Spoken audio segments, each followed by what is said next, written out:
안녕하세요. 저는 집에서 반찬 만들며 아이들 키운 가정주부입니다. 제가 원래부터 가정주부는 아니었죠. 그 누구보다 치열하게 산 사람입니다. 아마도 58년생 개띠인 분들이 있다면 저의 말이 무슨 말인지 아실 거예요. 저희가 살던 때는 다들 먹고 살기 힘들었잖아요. 저희 집도 그랬습니다.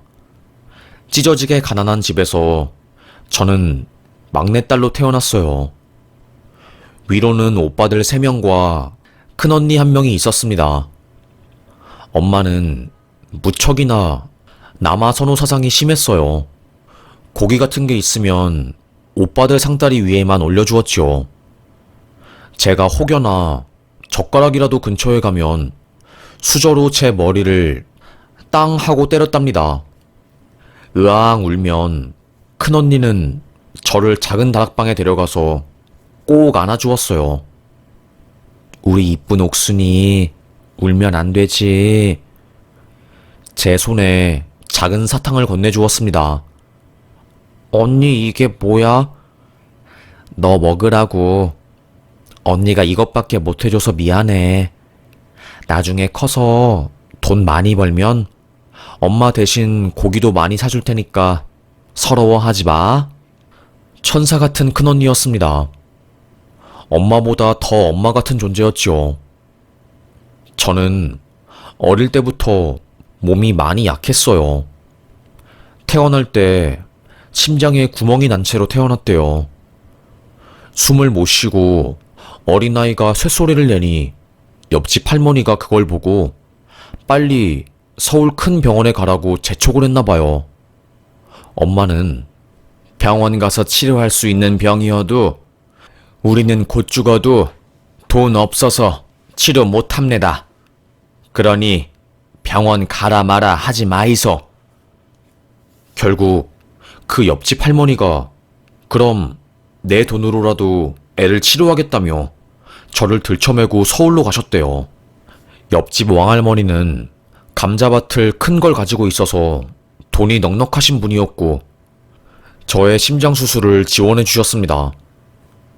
그래서 저는 아직도 가슴 사이에 누가 칼로 쭉 그어놓은 것처럼 커다란 흉터가 있어요. 네가 아주 어려서부터 돈 먹는 덩어리인 거 니는 아나 모르나? 아들이었으면 내가 말을 안 하지. 딸내미가 돈만 먹으니 속이 터진대. 아픈 손가락이었어요. 집에 있으면 항상 위축이 되었죠. 그 뒤에 저는 동생이 생겼어요. 엄마는 기대 가득한 표정으로 아들이 태어나길 바랐답니다. 동네 할마이 할바이들 전부 너그 엄마 배는 아들을 가진 배라며 옆쪽으로 튀어나온 배는 틀림없이 아들을 가진 배라고 하며 문 앞에 고추까지 주렁주렁 매달아 걸어놨지만 딸이었어요. 제 동생은 2살 때 죽었습니다. 곶감을 먹다가 목이 맥혀 죽었대요. 언니가 그러더라고요. 자세한 이야기는 말해주지 않았습니다. 눈물 한 방울 흘리지 않는 엄마와 오빠들, 그 옆에서 터져나오는 울음을 가까스로 참는 저와 언니였습니다. 커가면서 엄마는 저를 더더욱 싫어했죠. 저는 밥을 다 먹고 마시는 숭늉을 그렇게 좋아했어요. 마을 사람들이 옥순이는 밥보다 숭늉을 더 좋아하지? 아주 옥순이가 숭늉 귀신이라제. 야는 오래 살 거다. 숭늉을 그리 좋아하니 소화도 잘 될 거고 잘 살 거야. 그런데 엄마는 제가 밥 잘 먹는 모습이 꼴보기 싫었나 봐요. 그래서 숭늉도 이만치 많이 남았는데도 꼭 저를 빼고 주더라고요. 그런 저를 안타깝게 본 큰언니가 또 다락방에 절 데리고 가서 작은 종직 그릇에 몰래 담아온 따끈한 숭늉을 건네지요. 너 한 방울도 남기지 말고 마셔. 언니, 고마워. 목이 데이는 것도 모르고 벌컥벌컥 들이마신 저였답니다. 숭늉 귀신답죠? 하여튼 그런 차별 속에서 언니와 저는 꼭 닮아 있었어요. 서로를 위하는 마음도 작은 것에 울고 웃는 여린 심성도요. 언니랑 함께 동네를 걸어가면 할머니들은 어쩜 둘이 쌍둥이처럼 꼭 닮았을까? 얼굴이 어쩜 그리 똑같을까?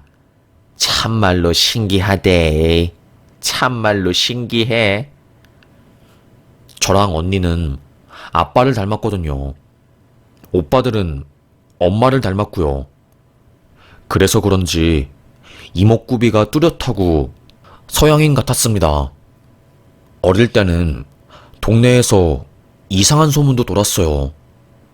저랑 언니 얼굴만 오빠들이랑은 다르게 서양인처럼 뚜렷한 이목구비를 가지고 있으니 미군 딸이라는 웃긴 괴소문도 떠돌아다녔답니다. 그 정도로 닮은 둘이었어요. 언니는 학교를 가지 않고 집안에서 허드렛 일을 하며 엄마를 도왔습니다. 저희 집은 원래 잘 사는 집이었어요. 친할아버지가 많은 재산을 물려주셔서 땅도 어마어마했고 집도 큰 집에서 살았고요. 그런데 문제는 도박과 음주였습니다. 아빠는 무척이나 노름하는 것을 좋아하셨어요. 재미로 하던 노름이 판돈이 커지고 커져서 밭을 걸게 되고 집을 담보로 융자까지 받은 거였죠. 허구한 날 아빠는 집에 들어오지 않고 다른 집에 있는 머슴들이 새끼줄을 꼬는 방에 들어가 몰래 화투를 치고는 했답니다. 엄마가 맨발로 뛰어가 아빠를 잡아오고 점점 시간이 갈수록 저희 집 가세는 기울어져 갔어요. 밥상 위에 올라오는 반찬도 달라지는 게 체감이 되었죠. 하이한 밥살도 더 이상 먹을 수 없게 되었어요. 종종 미군들에게 받아오는 초콜릿과 옥수수 가루로 허기를 때우는 적이 더 많았고요. 밭에 있는 밀을 쭉 뽑아서 껌을 씹으며 하루 종일 단맛으로 배를 채운 적도 있었습니다. 언니야, 우리 집 이러다가 망하는 거 아니야? 어쩌면 좋나? 아니래. 옥순이 너는 집 걱정하지 말고 공부 열심히 해서 취업할 생각하래. 집 걱정은 언니가 할 테니. 언니는 저를 안심시켜 주었어요. 제가 불안해할 때마다 저를 품에 쏙 넣어서 따뜻하게 안아주고 눈물을 흘리면 허리에 둘러싸고 있는 한삭의 앞치마를 들어 제 얼굴을 싹싹 닦아주었지요. 따뜻한 아랫목은 오빠들 차지였고 춥디 추운 서재방에서 자는 저를 위해 언니는 학교에서 나누어주는 조개탄을 몰래 가지고 와서 밤에 따뜻하게 만들어 수건에 돌돌 만 다음에 자고 있는 저의 옆구리에 쏙 넣어주었습니다. 그러면 밤새 따뜻하게 잘 수 있었어요. 언니, 나는 꼭 이 다음에 커서 언니한테 아주 큰 집도 사줄 거고 하이한 밥도 많이 줄 거고 언니야를 세상에서 제일 행복한 사람으로 만들어줄 끼야. 그게 내 꿈이야, 언니야. 아이고, 우리 욕순이 말하는 것도 이쁘네. 하지만 저의 꿈은 산산조각이 나버렸어요. 결국 아빠가 일을 저지르고야 말았습니다. 저희 집이 경매에 넘어간 거였어요. 아빠의 도박빚이 상상을 초월하고 밭도 전부 압류가 되자 집을 담보로 빌린 돈의 이자를 낼 수 없는 상황까지 오게 된 겁니다. 결국 외가댁에서 급전을 빌려서 집이 넘어가는 것은 막을 수 있었어요. 하지만 가세는 급격하게 기운 상황이었죠. 집안에는 피바람이 부는 것 같았어요. 그때 갑자기 엄마가 저를 불러서 옥순아, 너는 어디서든 잘 적응하려고 힘도 좋으니까 경남에 좀 가 있어라. 공장에 가서 일하면 지금보다 더 행복하고 따뜻한 밥도 먹을 수 있다며 엄마는 저를 타지에 보내려고 했어요. 아는 삼촌분께서 공장에 일자리가 필요하다면서 엄마에게 말을 했나봐요. 밥숟가락이라도 좀 덜고자 아픈 손가락인, 아니, 미운 손가락인 딸내미인 저는 반항할 틈도 없이 경남에 가서 일하게 되었습니다. 아직 머리에 피도 안 마른 나이에 먼지구덩이 공장에 들어가서 일하게 된 거였죠. 하지만 첫째 언니도 예외는 아니었어요. 언니는 부산까지 가게 생긴 겁니다. 저쪽 방 너머에서 언니가 소리치는 목소리가 다 들릴 정도였어요. 엄마, 나 진짜 부산 가기 싫어. 아니, 죽어도 못 가. 그 나이 많은 아저씨한테 내가 왜 시집을 가야 해? 이건 시집이 아니라 팔려가는 거 아니야? 나 그냥 여기서 밥축 안 내고 조용히 일할게. 엄마야, 나 진짜로 가기 싫다니? 곧이어 울부짖는 듯한 목소리가 들렸고요. 며칠 뒤 삼촌이라고 불리는 이상한 아저씨가 저희 집에 왔습니다. 삼촌은 엄마의 소매폭으로 무언가를 건네주었고 엄마는 고개를 숙여 그걸 확인한 후 웃음을 지으며 잘 좀 부탁합니다. 멀리 안 나갑니다. 라며 저를 떠나보냈습니다. 언니는 다가올 저의 운명을 눈치챘나봐요. 악을 쓰면서 가지 말라고 소리쳤죠. 옥순아, 안 돼. 언니, 나도 가기 싫어, 언니. 저는 흙바닥에 주저앉아 손톱으로 흙을 안간힘으로 긁고 잡으며 가지 않으려고 발버둥을 쳤습니다. 하지만 삼촌이라는 아저씨의 힘은 너무나 셌어요. 한색 바지는 흙이 잔뜩 묻고 저의 무릎에는 피가 났습니다. 언니는 제가 끌려가는 것을 막으려고 했지만 오빠들이 언니 팔을 잡고 있었기에 역부족이었어요. 그렇게 저와 언니, 쌍둥이처럼 마음도 얼굴도 꼭 닮은 언니는 다시 만날 수 없게 되었습니다. 경남에 있는 한 공장에 끌려간 저는 미친 사람처럼 일만 했어요. 하도 고개를 숙이고 일을 하다 보니까 뒷목에 짜릿한 통증이 매일 저를 괴롭혔죠. 어린아이가 미친 듯이 일만 하니 거기 있는 아줌마들도 저를 가엾게 여겨줬답니다.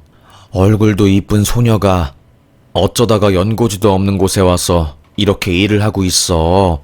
하여튼 사람 갈아서 돈 번다니까. 언제 이 나라가 바뀔지 모르겠어.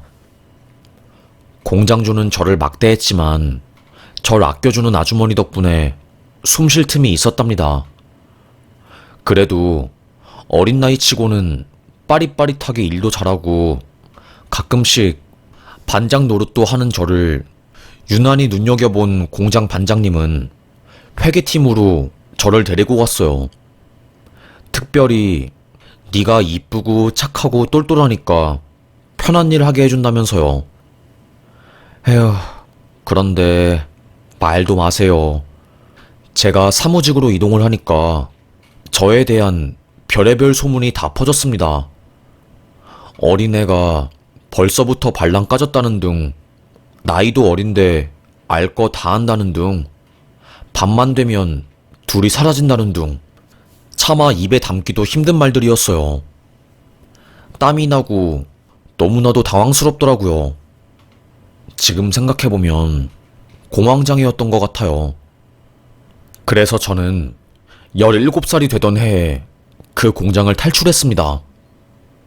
솔직히 여기에 다 적기는 힘들지만 그곳에서 말 못할 수모도 많이 당하고 너무나도 괴로워서 내 천강에 몸을 던지려고 했던 적도 있었거든요. 고향에 돌아가고 싶어서 저는 버스를 타고 강원도까지 갔어요. 그런데 제가 오면 반겨줄 줄 알았던 엄마는 저를 보자마자 뺨을 때렸습니다. 여기가 어디라고 찾아오냐고. 네가 여기 온 거 알면 엄마가 얼마나 곤란해지는데 겁도 없이 여길 찾아오냐며 저를 때리더라고요. 울지도 못하고 쫓겨났어요. 언니는 찾아가고 싶었지만 부산에 간다는 것만 알았지 자세한 주소를 모르니 찾을 길이 없었습니다. 무작정 터미널로 가서 서울로 가는 표를 끊었던 것 같아요. 아직도 기억이 생생해요. 동서울에 딱 내렸을 때 서울에 도착한 그 마음이요. 무섭기도 하고 설레기도 하고 두려웠습니다. 나이를 2살 많다고 속이고 약국에 취업했어요. 지금이야 약사만 약을 제조할 수 있지만 그때는 아니었답니다. 대부분 약사보다는 일반인들이 약을 제조했어요. 적성에 딱 맞았죠. 거기서는 저를 괴롭히는 사람도 없고 저에 대한 이상한 소문을 내는 사람도 없으니까요. 마음은 편했지만 항상 언니에 대한 그리움이 있었습니다. 약국에서 적응을 잘하니 항상 늘 오던 손님들과 친해졌어요. 제가 이목구비가 화려하고 얼굴도 하얘니까 손님들 중에 저를 며느리 삼고 싶어 하는 분들이 많았어요. 언제 시집 갈 거야, 아가씨는? 에휴, 시집은 뭔 시집이에요. 돈도 없고 먹고 사는 것도 바빠하는 처자를 누가 데리고 갈까요? 우리 아들이랑 딱 어울릴 것 같은데 참하고 착하고 인상이 좋잖여. 아유, 영감님 됐어요. 이거 비타 음료 하나 드시고 가셔요, 언능. 밥 드실 시간이어요. 너스레를 떨었어요. 그런데 웃긴 게 그 영감님이 집에 가서 약국에 너무나도 어여쁜 처자가 있으니 꼭 한번 가보라고 아들한테 말했나봐요. 세상에, 어머, 진짜로 그 아드님이 저희 약국에 찾아온 겁니다. 키도 크고 신사 같은 한 남정네가 저를 보자마자 고개를 획 하고 돌리더라고요. 뭐 찾으시는 거 있으세요? 라고 물어보니 염소 소리를 내는 겁니다. 긴장이 되어서 엄청 떨렸나 봐요. 저는 눈치가 빠른 사람이었기 때문에 바로 알 수 있었죠. 저 사람 나 좋아하네 하고요. 며칠 동안 같은 시간에 약국을 찾아온 그 남자는 저에게 쪽지를 남겼어요. 좋아한다고요. 푹 하고 웃음이 새어 나오더라고요. 저도 그 남자가 싫지 않았기 때문에 교제를 시작하게 되었습니다. 영감이 와서 저에게 그러더라고요. 내가 그랬지? 우리 아들 잘생겼다고. 영감님 말씀이 맞았어요. 아드님 아주 잘생겼습니다. 저랑 진하게 연애한 뒤 저희는 결혼까지 꼴이 나게 되었어요. 물론 결혼 소식은 엄마한테 말하지도 않았지요. 엄마는 제가 부잣집에 시집갔다는 것을 알면 어떻게든 뭐라도 뽑아먹으려고 안달난 사람이었으니까요. 하여튼 운이 무진장 좋았던 저는 영감님의 눈에 잘 들어서 아드님과 결혼까지 하게 되었습니다. 남편은 무역회사에서 일하고 있는 인재였어요. 저는 결혼 이후에 가정주부로 살게 되었습니다. 그런데 일을 하지 않고 집에 혼자 있는 시간이 많다 보니까 점점 언니가 너무 보고 싶은 겁니다. 가슴 속에 묻었던 언니. 저는 남편에게 저의 숨겨진 가정사 이야기를 했어요. 저는 사실 겉보기에는 밝고 행복하고 긍정적인 여자인데 속은 어린아이거든요. 아닌 척을 하고 다녀서 그렇지 누구보다 마음은 아이 같았습니다. 그래서 자꾸 언니를 그리워하는 마음이 커져서 남편에게 언니를 찾고 싶다 조심스레 말했습니다. 항상 저를 지지해주는 따뜻한 남편은 놀라지도 않고 덤덤하게 그럼 내가 할 수 있는 것은 다 도울게 라며 저를 지지해 주었어요. 부산에서 전단지를 돌려보기도 하고 전국을 돌아다니면서 언니의 근황을 알기 위해서 2년이라는 시간을 썼지요.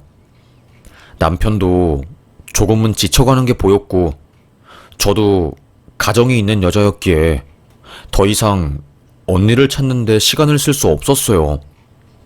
마침 임신까지 한 상황이었죠.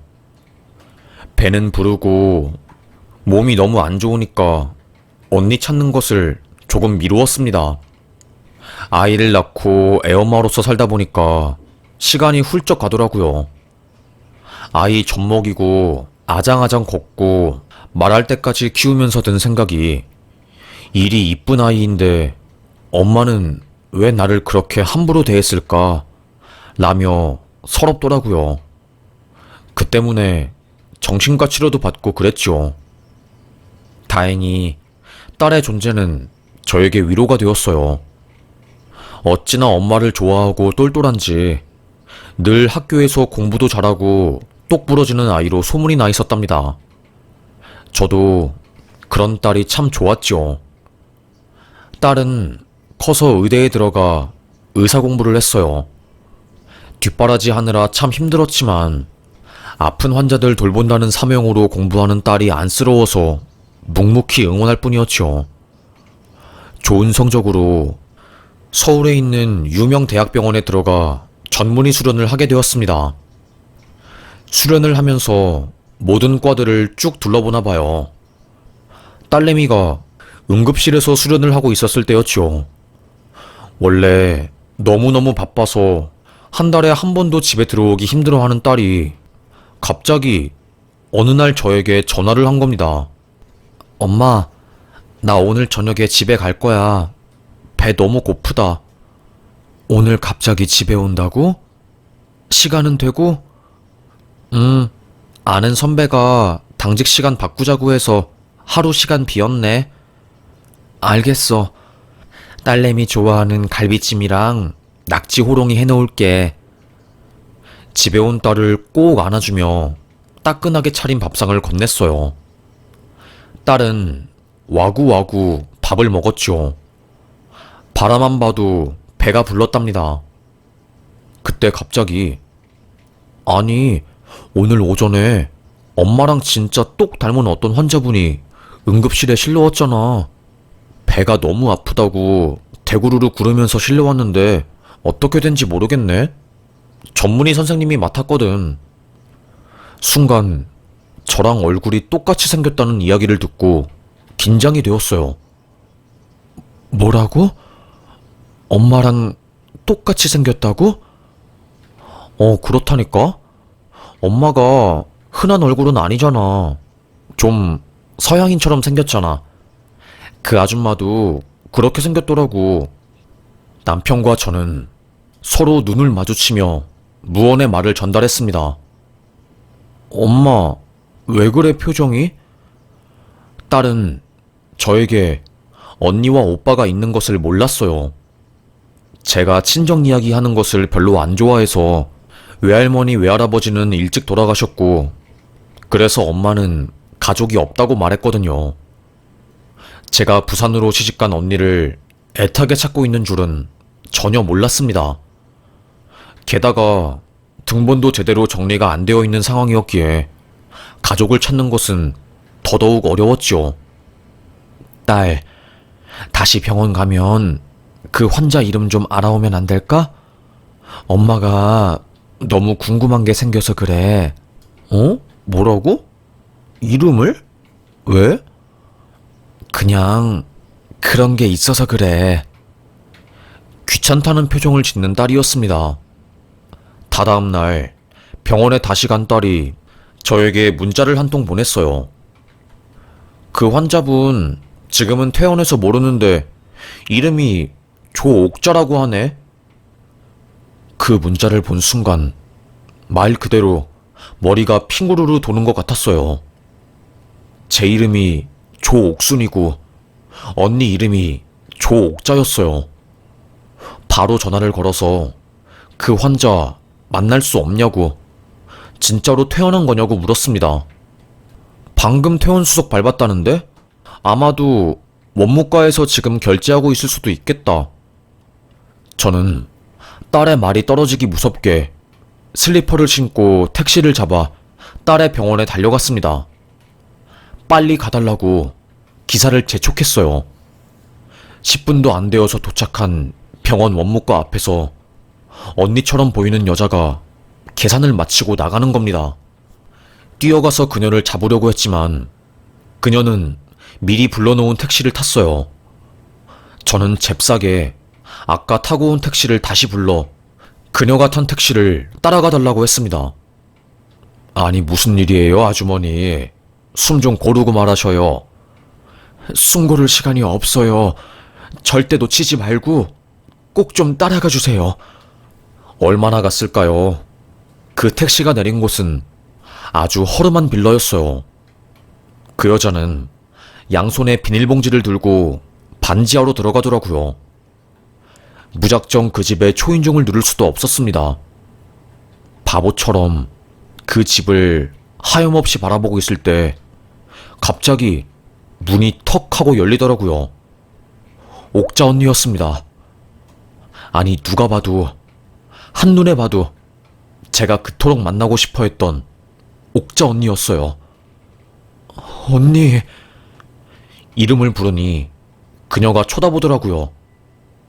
옥순이 아니야? 저희는 한 번에 알아봤습니다. 얼굴이 그대로였어요. 수십 년의 세월이 지났지만 그 얼굴은 그대로더라고요.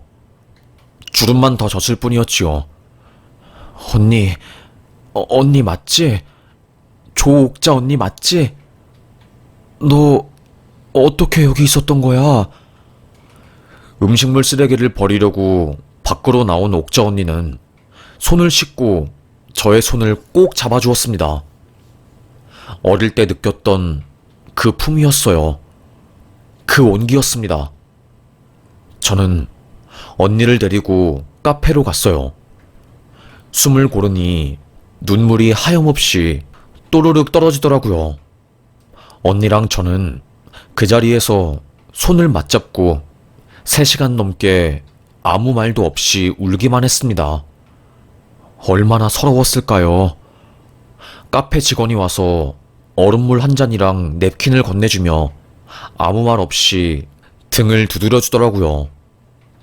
겨우 진정이 된 저희는 그간 어떻게 살았는지 이야기를 나누었습니다.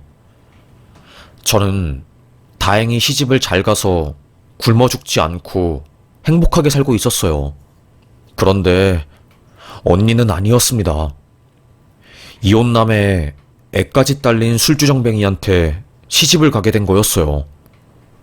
부산에서 말도 못하는 고생을 어마어마하게 했답니다. 그 집은 딸만 둘이었는데 언니한테 아들을 낳으라고 그렇게 강요했나봐요. 하지만 언니는 몸이 안 좋아서 자궁 외 임신이 반복되었고 결국 아이를 가질 수 없었던 거죠. 그때부터 시작된 형부, 아니 그놈의 외도와 가정폭력은 언니를 너무나도 힘들게 했답니다. 그래도 저희 언니가 책임감 있고 성격이 씩씩하거든요. 첫째라서 어떠한 상황에도 굴하지 않고 떳떳하게 잘 살고요. 그런데 그런 언니가 죽으려고 몇 번이나 시도를 하고 이혼하려고 발버둥을 쳤지만 도망갈 곳이 없었답니다. 옥순아, 언니도 너 엄청 보고 싶었어. 꿈에도 나오고 그랬어. 네가 혹시라도 그때 공장에 끌려가서 몹쓸 짓이라도 당한 것은 아닌지, 거기서 괴롭힘을 당하는 것은 아닌지 걱정이 되어서 요 며칠 전에도 악몽을 꿨단다. 네가 어디서 뭘 하고 사는지 알 수가 없으니 속은 터지고 죽겠더라 정말로. 어떻게 이렇게 만날 수 있어? 언니, 우리 딸이 거기서 응급실 인턴을 해. 갑자기 밥 먹는데 엄마랑 똑 닮은 여자가 입원했다고 해서 내가 바로 찾아간 거야. 그때 언니가 병원비 계산을 하고 택시를 타러 가고 있었고, 놓치면 다시는 언니를 찾을 수 없겠다 싶어서 뒤따라간 거야, 나. 아이고, 아이고. 저희는 정말 천운으로 만나게 된 거였어요. 결혼하고 나서 남편이랑 2년 동안 언니를 찾아다녔다는 말에 언니는 놀라더라고요. 아마도 엄마가 우리 둘 등본을 호적에 안 올리고 다른 사람한테 올려놓고 복잡한 사정이 있어서 찾기가 쉽지 않았을 거라고 하더라고요. 언니의 남편은 알코올 중독으로 길바닥에 쓰러졌고 한겨울이라 길에서 생명을 다했나 봐요. 그래서 언니가 남편의 손에서 벗어나 서울로 올라온 거였고요. 생전 형부가 살아있을 때 언니 명의로 너무나도 많은 대출을 해놓아서 빚에 허덕이면서 살았대요. 배운 것도 없고 아는 것도 없으니 닥치는 대로 일만 하면서 살았더라고요. 너무나도 곱디 고운 우리 언니 손에 굳은 살이 콕콕 박혀 있었어요. 지문은 닳아서 없어졌고요. 카페에서 나와 언니가 살고 있는 반지하에 가보니 눈물이 와르르 또다시 쏟아졌습니다. 곰팡이가 너무 많이 펴 있었고 벽지도 제대로 관리가 안 되어 있고 화장실조차 없는 곳이었어요. 어떻게 이런 곳에서 사냐고 하니 돈이 없으면 이런 곳도 귀하디 귀하다고 하더라고요. 마음이 너무나도 아팠습니다. 언니, 나랑 같이 살자. 우리 남편한테 말해 놓을게. 응? 너네 가족한테 민폐지. 갑자기 내가 들어오면 얼마나 불편하겠어. 아니야, 언니. 언니, 우리 꼭 같이 살자. 집에 간 저는 남편에게 울면서 이 모든 것을 말했어요. 남편은 당장 우리 처형 보러 가야 한다면서 저보다 더 적극적으로 언니를 반겨주었습니다. 남편은 언니를 보자마자 절을 했어요. 말씀 많이 들었다고, 안사람 어릴 때 힘들게 자랐는데 그때마다 바람막이가 되어주셨다는 이야기 들었다고 하면서요. 이제는 우리가 처형 바람막이가 되어줄 테니 아무런 걱정 말고 남은 여생은 편하게 살면 된다는 말을 한 겁니다.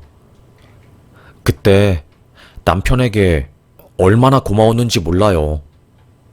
부족한 아내인데 저와 언니를 품어주다니요. 그 다음날 바로 남편은 저희 아파트 옆동에 매물로 나온 작은 평수 전셋집을 계약했어요. 추진력 하나는 최고였지요. 소식을 들은 시아버님도 저를 무척이나 좋아하셨고 제 속사정을 이미 약국에서 근무할 때부터 다 들으신 분이었기에 너무나도 기뻐해 주셨습니다. 우리 척척 박사 조 박사가 올해 아주 운이 좋구나. 보고 싶고 그리워했던 언니를 보니 얼마나 좋았을꼬. 참 시댁을 잘 만났어요. 언니는 그 곰팡이 핀 곳을 떠나 저와 1분 거리에 있는 집으로 이사를 왔어요. 딸내미도 다 키우고 남편도 취미로 낚시를 가느라 집을 비울 때 항상 서로의 집에 왔다 갔다 하면서 하하호호 웃음이 끊이지 않는 수다를 떨었답니다. 얼마나 행복했는지 말도 못해요. 이게 진짜로 행복이구나 라는 것을 거의 40년 만에 느꼈으니까요. 마음속에 돌멩이가 없이 가벼운 마음으로 웃으면서 지냈지요. 저는 몸이 잘 뭉치고 피곤을 잘 느끼는 스타일이었어요. 언니는 언니였죠. 아픈 저를 마사지해준다며 매일매일 몸을 주물러 주었거든요. 그럴 때면 할머니 무릎에 앉아서 선바람을 느끼는 것처럼 잠이 솔솔 왔답니다. 그런데 언니가 갑자기 옥순아, 너 겨드랑이 쪽에 뭔가 딱딱한 게 느껴지는데? 이거 유방암 아니야? 에이 언니, 무슨 소리야. 말도 안 돼. 나 3년 전에 검진 받았는데? 아니, 큰 고모 할머니가 예전에 유방암으로 돌아가셨거든. 그거 무서운 병이야. 너 여기 왼쪽 겨드랑이 밑에 혹 같은 게 느껴져. 너 딸내미 병원에서 일하잖아. 가서 검진 받자. 응? 제가 귀찮다고 병 아니라고 그냥 몽울이라고 하면서 검진을 안 받으려고 하니 언니가 조카인 제 딸에게 말했어요. 제 딸내미는 또 이런 건 못 참거든요. 엄마, 괜히 병 키우지 말고 빨리 와서 검진 받아. 그렇게 저는 유방암 초음파 검사를 받으러 갔고 거기서 깜짝 놀랐어요. 제가 유방암 초기라는 겁니다. 증상이 없기에 대부분 3기나 말기가 되어서야 병원에 찾아오는데 정말로 운이 좋았다고 하더라고요. 보통은 유방암을 발견하시고 미리 오시는 분들은 남편분이 아내 마사지를 해주다가 이상한 게 느껴져서 오시는데 언니분이 발견했다니 정말 대단하다고 하더라고요. 언니가 저를 살린 거였습니다. 언니한테 바로 전화해서 말을 하니 미리 발견해서 정말로 너무너무 다행이라고 하더라고요. 그렇게 저는 딸의 병원에서 치료를 받았답니다. 세상에, 울 언니가 날 또 살리네? 너무 고맙더라고요. 어릴 때는 내가 숭늉 먹고 싶다고 울면 어떻게든 숭늉을 가져와 눈물 뚝 그치게 만들어주고 아픈 나를 항상 보듬어주더니 기적적으로 재회한 이후에도 저를 또다시 한번 살려준 언니였답니다. 남편도 처형 덕분에 아내가 살았어요. 정말로 감사합니다. 처형을 만나게 된 이후부터 아내가 자주 웃고 행복해진 것 같아서 저도 기분이 참 좋네요. 나야말로 고맙지. 혼자 평생 살다가 고독하게 죽을 운명이었는데 이게 무슨 일이야. 안 그래? 제가 퇴원하고 완치 판정을 받은 날, 저희는 한 집에 모여 하하호호 웃으면서 참 행복하고 오순도순한 저녁 식사를 함께 했네요. 저녁 반찬은 제가 그토록 먹고 싶어 했던 고기 반찬이었습니다.